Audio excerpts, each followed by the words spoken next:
What is the most popular thing people come to you and talk to you about and ask you that we haven't talked about today? I think one of the most common in there is, how can I change my discipline? That's the number one thing that I get from people. How do I level up discipline on this authority checklist? And getting to a point where they're modifying their discipline changes their confidence. Because I always talk about discipline as kind of the gateway drug to everything else in authority.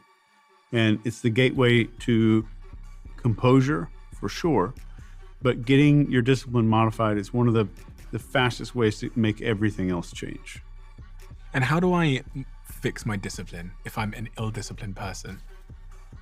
Understanding what discipline is the most critical element. And I define this differently than most people. So I define discipline as your ability to prioritize the needs of your future self ahead of your own present self. And that's it. That's all that discipline is. I'm prioritizing the needs of future me.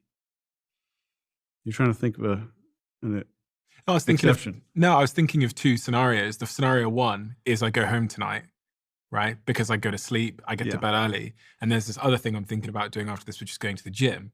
Yeah. And I'm like, I was just, as you're saying that, I was thinking both help future me. Yeah. But so I was like, which one is discipline? I think they would both be discipline. Okay. So the moment that we start understanding that, if I could just make decisions that are prioritizing future me, then we go back to, where am I getting my dopamine from? And I want past tense me to be a source of dopamine for present tense me. Because most of us look back with regret. I shouldn't have drank that much. I shouldn't have mouthed off at the family reunion, whatever it is. I shouldn't have overslept. If I can start looking backwards with gratitude, that's the fastest way to make discipline dopamine generating. So the tricks are to start small. So like when I go to bed at night, I will pop open the little Keurig coffee thing and stick the thing in there, put a cup under there. Everything's like ready to go. So when I wake up in the morning, I just go bam, and everything's ready. I'll get my clothes out, everything kind of lined up, ready to put on for the next day. So I'm lowering the threshold of how much attention I'm spending. So I'm going to set my life up in every single way that I possibly can, as if I were a butler for future me.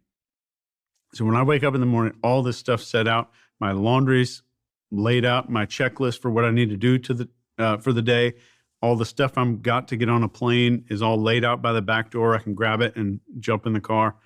Everything that I could possibly do to make my future self go, oh man, that's awesome, and look backwards with gratitude, I'm going to do it.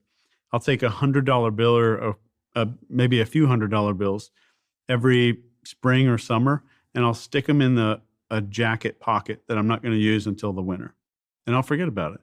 And in the winter, I'm looking, and now I become a source of dopamine. Past tense me is becoming a source of dopamine for present tense me.